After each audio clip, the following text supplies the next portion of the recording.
Hello, and welcome to the Together We Feel panel show this week.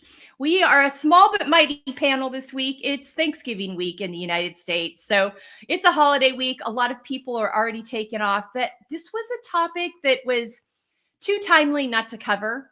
It is a topic that we have talked about on our podcast, on the Field podcast.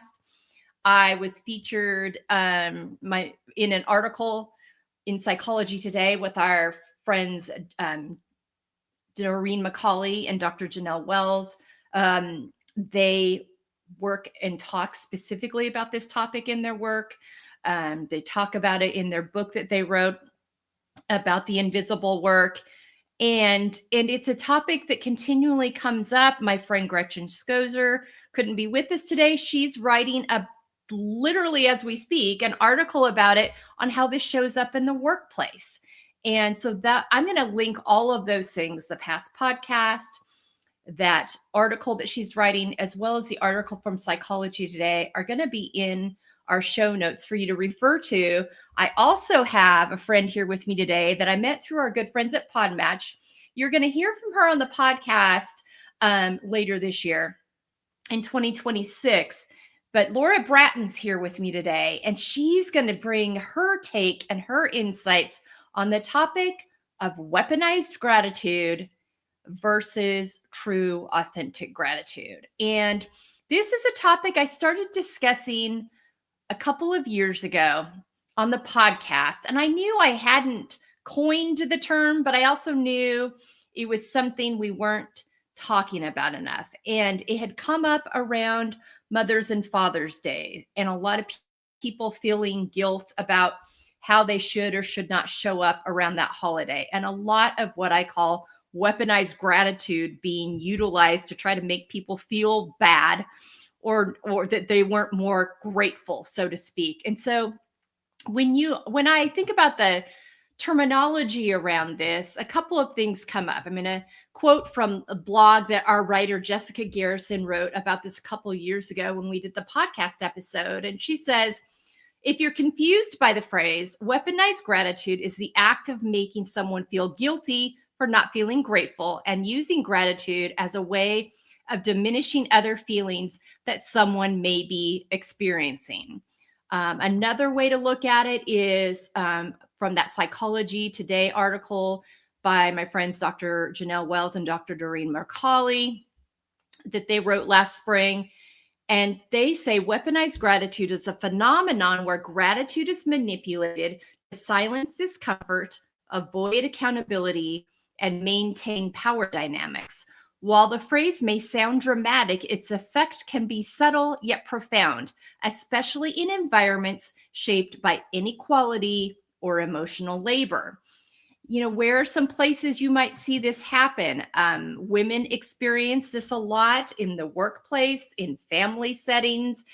Parents use it on their children. There's school systems. There's so many systems where you see this phenomenon coming up. And so as we go into Thanksgiving week and the holidays where we're hearing all the time about gratitude practices, let's make sure we're not weaponizing gratitude. And I see this happening, unfortunately, all the time when it comes to how we gather, who we gather with, how many gifts we give, how much food we make, all these things where we're not leaving room for the nuance of I can both be grateful and grieve. I can be grateful and see that something needs to improve or change. There's nuance in this. Laura, I want to hear what you have to say about weaponized gratitude. Thank you so much for joining me. First time on Together We Feel panel show. I'm so happy to have you here with me today. Thank you. Thank you for the opportunity. So tell me, you told me when I emailed this out to you that something struck you about this conversation. Say more about why this conversation is important to you and why you wanted to be part of it. The reason I was so passionate about being on the panel was because for so long, I used gratitude as an escape. I used gratitude to not feel what I was feeling. I use gratitude as that makes me, if I'm grateful, then that makes me a good person. If I'm, use gratitude. That makes me worthy. That makes me a better human, a better female, better, any of the categories you want to put. I thought being grateful and being positive made me happy until a conversation with a mentor changed it all. And I realized exactly what you said. You can grieve and be grateful all in 10 minutes. Yeah. Yeah. I think it's that nuance piece. And I think it's interesting because gratitude is an important piece, but when we are stuffing other emotions, or we feel bad about feeling other emotions, or guilty about feeling other emotions as well, that's when it becomes a problem. And sometimes when people are like, there's an exercise I was doing, and it was meant to be a kind of a walking meditation. And the woman, and these are all well-meaning people, and many times when weaponized gratitude comes up, it's not intended to be that. Other times it's intended to be that.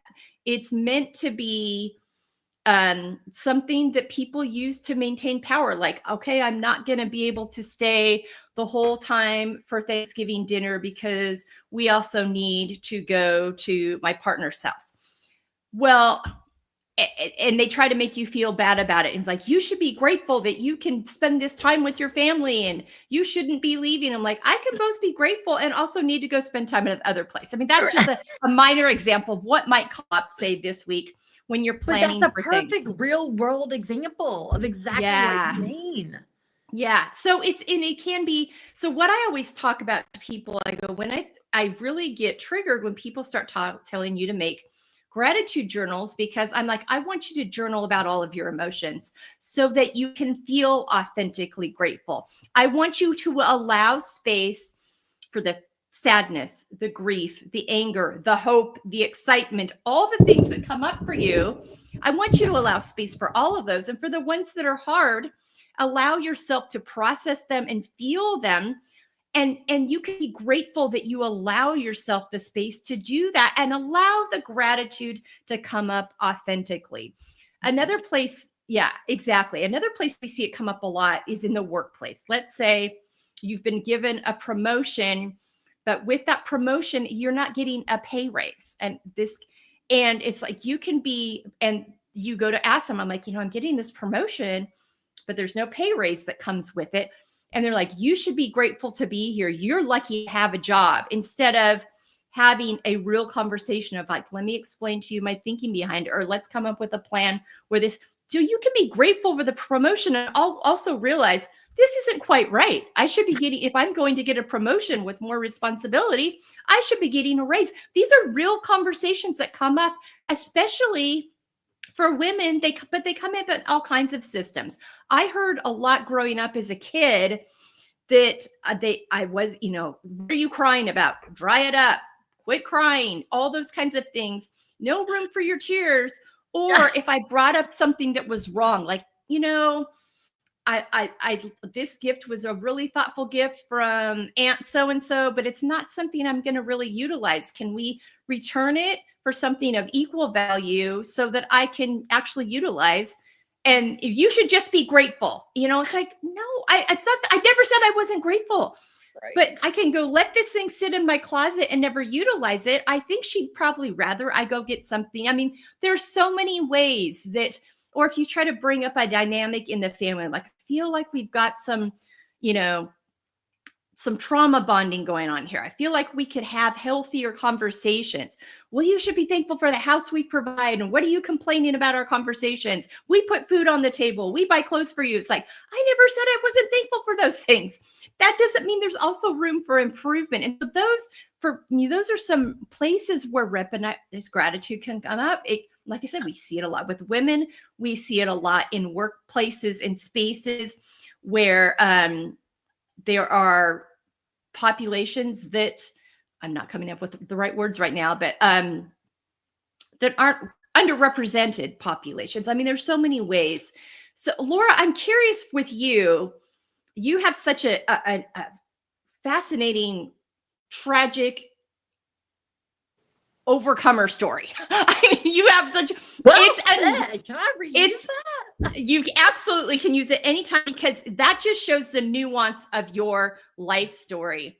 Yes. So, I mean, you know, at 16 years old, you get this very rare eye disease. You lose your sight as a 16-year-old, and then you have to relearn and unlearn and relearn and retrain and refigure how to live your entire life from there. Talk to me about these places where weaponized gratitude might have come up in your journey and continues to. So I want to, a lot what I say is coming from growing up in the deep South. So I want to set that context. Oh, yeah. So as I'm losing my sight, it was, well, be grateful. Yeah, parents are supporting you. And it's what you said. I absolutely am. But I'm still need to grieve my vision, right? Mm-hmm. Be grateful, you know, that you have food on the table at night. Well, I'm deeply grateful that I have food on the table at night, but I still can't see. Like, let me grieve what I can't do. Yeah. And that, I want to make it very clear that a lot of that came, I didn't think I had permission to complain about anything, because I do have clothes and food and, you know, supportive family. So I was like, well, then why am I complaining I'm losing my sight? So you nailed it perfectly earlier when you said guilt. I felt guilty for not being grateful 100% of the time. Even though I was losing a major sense. Yeah. And now that I say it, I would never say to another person, why are you complaining about going blind? You have food on the table. Right? Yeah. And when you say it that way, it sounds absolutely bonkers. Like, when why I would it, it's like, are you kidding me? That thought would never enter my mind. But that's exactly how I felt. I felt like I had to compensate for my blindness by being grateful. Oh my gosh. Wow. So what I mean by that is I felt like I had to resent. I'm going blind, but I'm okay. God is good. I feel like that's what I mean by compensate. I feel like I had to prove I'm still positive, even though I'm going blind. Yeah. I didn't realize for a long time that both could coexist. Yeah. Yeah. I think, and you brought up another example. This shows up a lot in faith spaces. Faith spaces, and as well-meaning as they are, can be very much like this hard thing happens and they immediately want you to move into, there's a blessing in here somewhere. Look for the good in it. There's good in here. Yeah. Yes. God's got something to teach you here. God doesn't not use everything. And all those things can be true. And it also can be really hard. Right. And I think, don't forget that, you know, if you're in this space, God also has room for the really hard. It is a nuance. I think I would just love to see us get back to the nuance. And especially as we go into the holiday season, just give yourself room to feel it all. Yes. And be really honest about it, because when you're really honest and open to allowing yourself to feel it all, the gratitude you feel is actually authentic. It's not forced, because it becomes dangerous when it's forced, when we're being told you can't force that. That's not authentic. Yes. But if you allow space for all of it and don't try to shove away these other things that we've been told to feel bad about feeling. No, emotions are clues. They're there to let you know. Yeah. They're there to let you know something's being processed. When you said the holiday week, I would love to share, and this is a real world experience that I felt that sums up exactly what we're talking about, and just the harm of using gratitude to cover up our emotions. Yeah. One Thanksgiving, right before Thanksgiving, I just lost a significant amount of sight. And I was so angry and just more sad, but just like frustrated, irritated, angry, that I couldn't watch like I could before the Macy's Day Parade. Because I loved, that was just a tradition. I just loved waking up, and I couldn't just sit down on the couch and watch the Macy's Day Parade. You know, I had to have my face like glued up to the TV, and I could barely make out what was going on, just because I'd watched it so much before. So I woke up on Thanksgiving morning and I was just angry. I was sad. I was disappointed.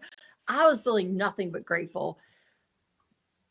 I felt so guilty for feeling that on Thanksgiving Day. I thought I was a horrible, horrible, terrible person that I felt that way. Yeah. So I just want to give everyone permission that if you do not feel grateful on Thanksgiving Day, you are still a worthy human. Like nothing is wrong with you. You're not some kind of less of a person.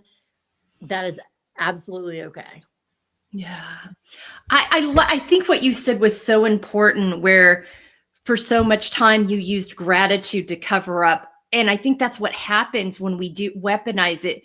We use it and we try to force it, and we try to be like, okay, I'm going to be thankful today, and I'm going to smile all the time. That's the other time, people telling women to smile all the time. Yep. I don't have to smile all the time. I don't feel like smiling all the time. And so I think just creating safe spaces for us to land, like when we're not that we can't talk about the things we're grateful for, but maybe there's a reshaping. Let's talk about what we learned this year and what we learned, and open up the conversation to share more about our life experiences that in turn can then evolve into, and through this, I learned this and this, and now I'm grateful for this, but I'm sad about this.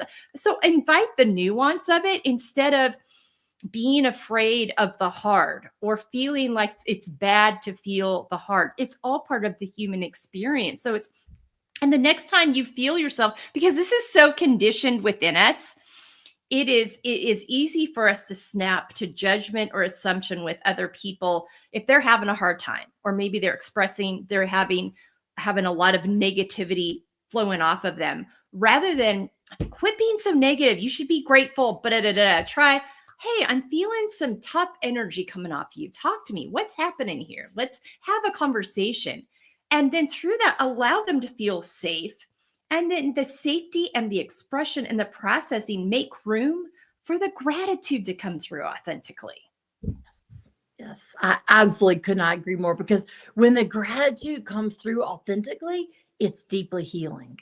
And that's what I figured out. That's what I found out is when I allowed the anger to come through and then the gratitude, or the sadness and then the gratitude, the gratitude was healing and allowed me to move through all the grief, the sadness, the depression, all the other emotions I was feeling. Yeah. Did you have a clear-cut time where this became apparent for you? Like, okay, I am faking my way through this. This isn't authentic gratitude. It's a mechanism to stuff other things. Yes, only because I was so frustrated that I couldn't express how I really felt, that I always had to be positive. So not in like I woke up one day and said, oh, hey, I think I'm using gratitude to cover my other emotions. I was just deeply frustrated that I couldn't say I was sad. I was deeply frustrated. I couldn't say I was frustrated. I was frustrated that I had to be grateful and use gratitude. So it was more, it came out of a sheer exhaustion from not being able to validate the other feelings I was feeling. Wow. Did you have someone you could talk to about that? Or was it just like, I can't do this anymore. This isn't working. 100%. I can't do this anymore. It's not working. Yeah. 100%. Yeah. Yeah. I think you just get to a point of like, something's got to give here.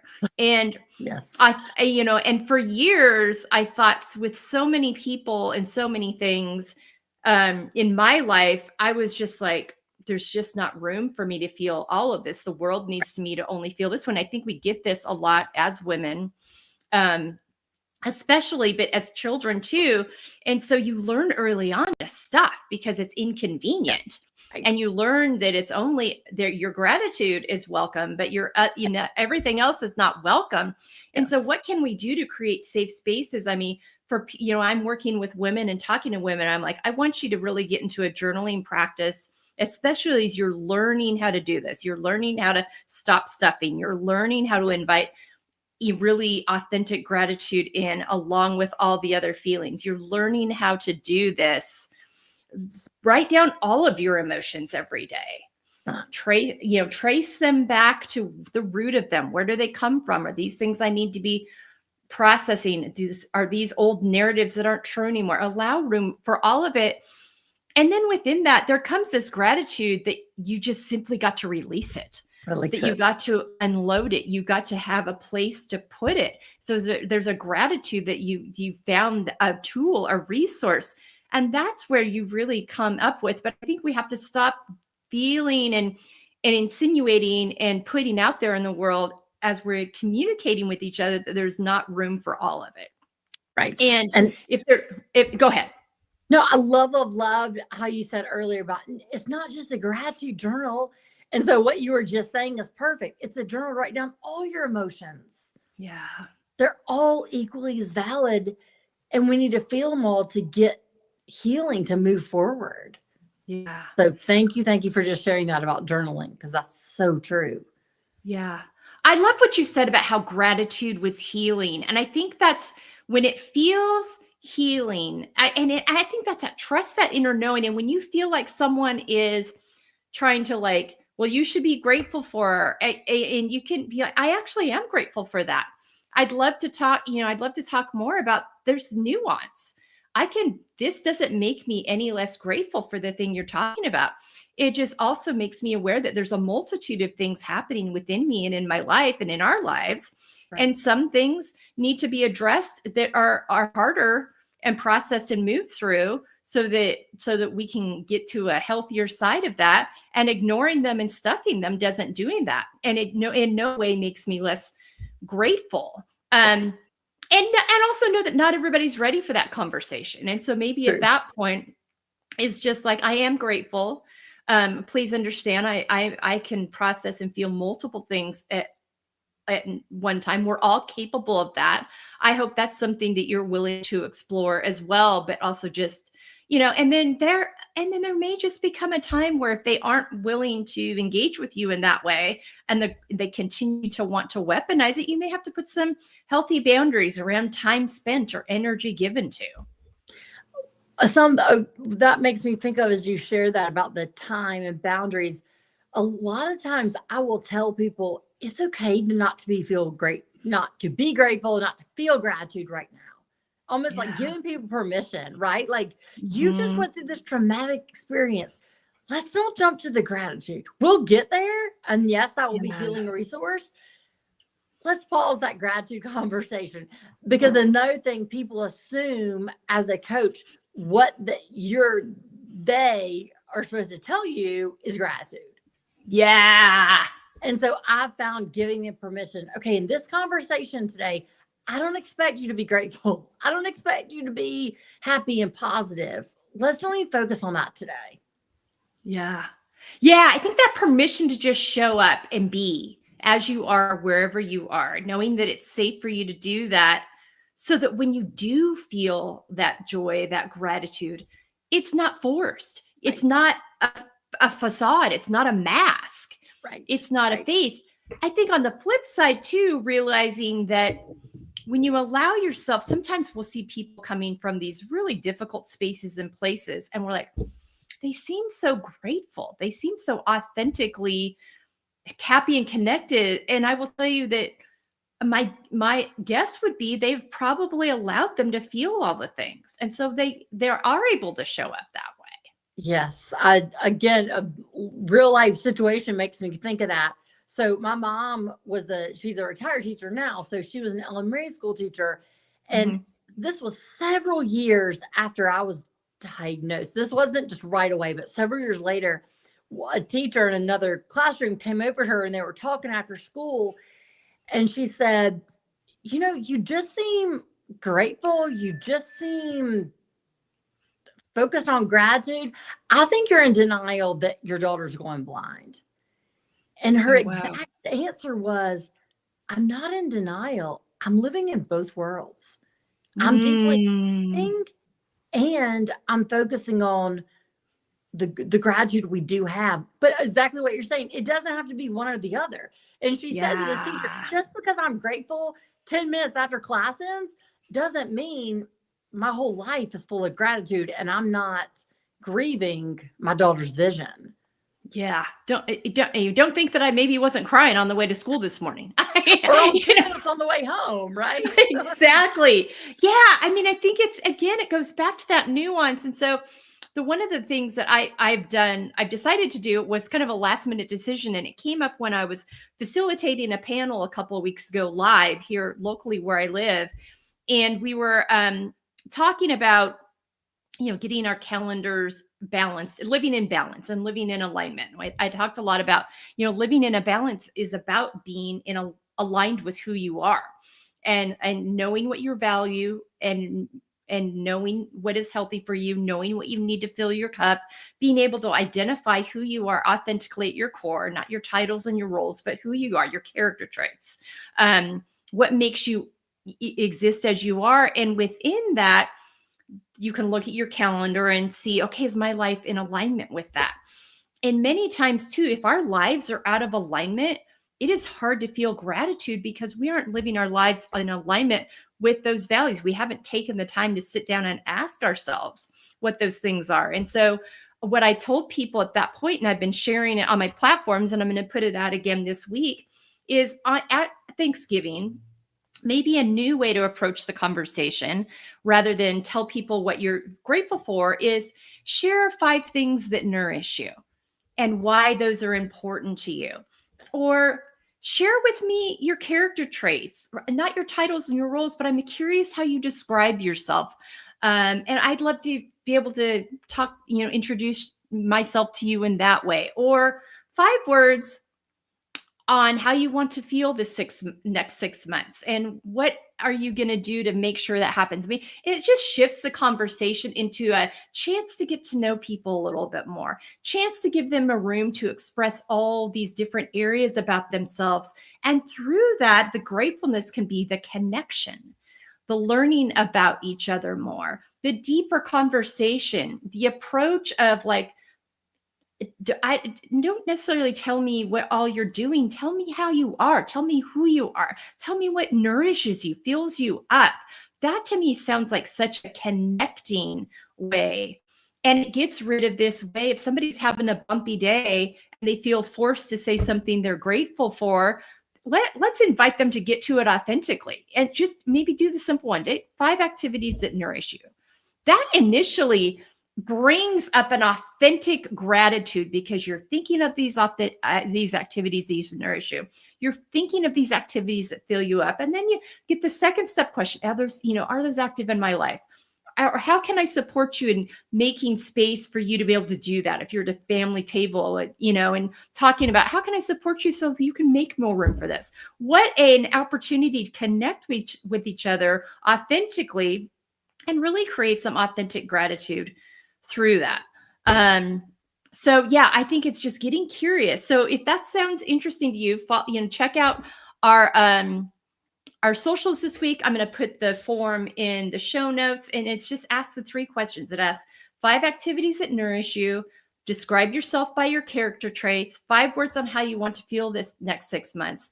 And like I said, that not only invites a deeper conversation, it also invites you to look at your calendar in your life and see if it's in alignment with those things you've written down. If it's not, it's your opportunity to think about how you can start making some small changes and get that process going. And then all of a sudden, there's this authentic wave of I get to choose and the gratitude that comes with that naturally comes up.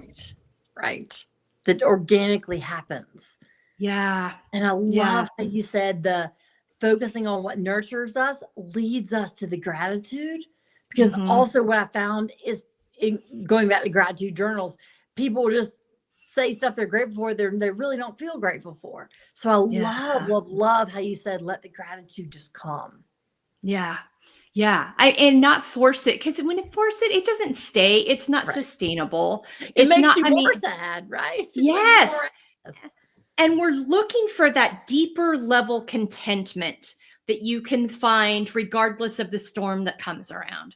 And that comes from you answering these questions I mentioned earlier, but really allowing yourself to feel all the emotions and taking the negative and positive definition off of emotions. There's no negative, there's no positive. There's more difficult and there's easier, but there's no negative, there's no positive. These are clues. So if I'm feeling this, it's coming up for a reason. It's giving me a clue. There's something that needs to be dealt with. Also, so many times with joy, we're afraid to feel joy because we are like, well, there's so many hard things happening in the world. I shouldn't be joyful. Yes, joy is an act of resistance when things are hard. Yes. Joy is a component to allow you to fill your cup so you've got the fuel you need. Talk to me about, I have to believe that's had to have been a story for you as you've navigated, you've been doing this for so many years now. It's, you're not 16 anymore, but I have to believe as you've gone through different seasons and that you've had to really dig into this at times, because you and I have talked about the ongoing grief that can still exist even while you're grateful for how you're able to show up in the world. So I want to share both sides of the joy that's been my experience. People expressing joy when I'm around them, and then also the joy within myself. So what I mean about, I found that other people kind of stifle or don't want to share their joy with me. Like, oh, I'm joyful, but you can't see. Like they're so, oh, this beautiful picture, this, my grandkids, this sunset, whatever it might be that they enjoy looking at, they don't want to tell me because they feel like they shouldn't be joyful when I can't see that. Oh, wow. And I can honestly say my reaction is what you just shared. It actually makes me grateful that you have that joy. Just like experiencing you have that joy empowers me, helps my feet, helps my anxiety. So I don't want people walking around all the time being angry and fearful and anxious around me if they think I am. So I want to make that very clear, not to put down our joy when we're around others. Yeah. Because and so many times when I've been in those most difficult places, other people's joy has what's carried me through. It's like, okay, they still feel joy, so it is possible for me too. Yeah. So it's like, let me hold their joy until I experience it. So I wanted to make that clear about sharing our joy with others. Yeah. And then also from my experience, it's exactly what you said. The joy brings balance. I can have those moments of deep, deep grief, and I can have those moments of deep joy, and they balance each other out. Yeah. The joy helps me get through the grief, and the grief just reminds me one day the joy is coming because I felt that before. Yeah. Yeah. I think that nuance, that ability, and it sounds cliche, but it's true. If you don't make room to feel it all, you'll never really get to understand truly what joy and is. true happiness at the depth it's possible is. Yes. Because, unfortunately, and contradictorily, feeling one allows a deeper feeling for the other. Yeah. 100%. So I cannot say enough about when you feel joyful, express it and don't feel guilty about it. Like that is great that you feel joy and express that, because there'll be those times where you're so anxious or so overwhelmed with fear, but those memories of the joy will carry you through. And I often, even recently, just about a few weeks ago, I was working with someone in a very difficult place. And I said, remember when you had that incredible, joyful experience with your friends where y'all just laughed? Tap back into that feeling and remember that is possible and you will get back there. And she was like, oh, I totally forgot about that. You're right. And she actually started laughing when she was thinking about and recounting that memory. Yeah. And then it wasn't to take away the fear. It was to remind her that in the fear, there will be joy sometime. Yeah. Yeah. Yeah. We're not going to stay wherever you are forever. Right. And yeah, absolutely. That hope that can come with that. And the real hope. Right. Not the manufactured, I've stepped these other things. I should be feeling the guilt for weaponized gratitude for. So yes. Oh my gosh. So many good things there. Before we wrap up today, what are some final thoughts that you'd like to leave with our listeners when it comes to this, the weaponized gratitude versus the authentic gratitude? Let gratitude come. Mm. I use my life example. I forced gratitude, and that made the depression, the anxiety worse. And I mean that very literal. Like, it made me more depressed, more anxious. So absolutely do not force the gratitude. If it comes tomorrow, if it comes next year, that's all okay. Let it develop, let it unfold on its own time, rather than forcing it, rather than assuming if I'm not grateful, I'm not a good person. Yeah, that moralizing. I think that's Yes. something really important, that moralizing of it. And I think that's such an important way. Thank you so much for that. And then also share, and this will all be in our show notes as well, but share with the listeners where they can find you, follow, get access to all the wonderful ways you show up in the world. So my website is laurabratton.com. And also I'm active on LinkedIn, so you can follow me there. All the resources on the speaking, coaching, book, learning about gratitude, it's all there. Okay, great. My last thoughts are, allow yourself to feel it all. And allowing yourself to feel it all, you will then make space for the authentic gratitude that comes with that. And also remember that you can feel it all at one time. You can both be grateful and see the need for improvement or change. You can hold the nuance of that. Don't ever forget that. Make space for it all. And go to those, if you're looking for help with this again, this one pager that I have with these 3 questions I referred to earlier: describe yourself by your character traits, 5 activities that nourish you, 5 words on how you want to feel in the next 6 months. That's a great exploration place to start. It's a great icebreaker at the family table and these holiday conversations. And it's a great way to start in terms of getting to who you are and how you want your life to look, and getting to that space of authentic gratitude. Know that you're valuable, know that you're worthy, know that you get to choose. Thanks so much for joining us. Laura, thank you for being with me today. Thank you. Thank you. Thank you for this platform. And I'm not saying that because that's how you're supposed to end. I'm deeply grateful that you've given us a space to talk about the harm of gratitude, and then also how gratitude can be healing. Yes, yes. Both of those are true. Again, we're nuanced. Don't forget the nuance. We wish an authentically beautiful, wonderful, peaceful, content holiday season to you all. Take good care. We'll be back next week, next Monday, December 1st. Yes, it's going to be December 1st next week. It's a Come As You Are panel. We hope you can join us. Thanks for joining us today. Take good care of yourselves and have a great week.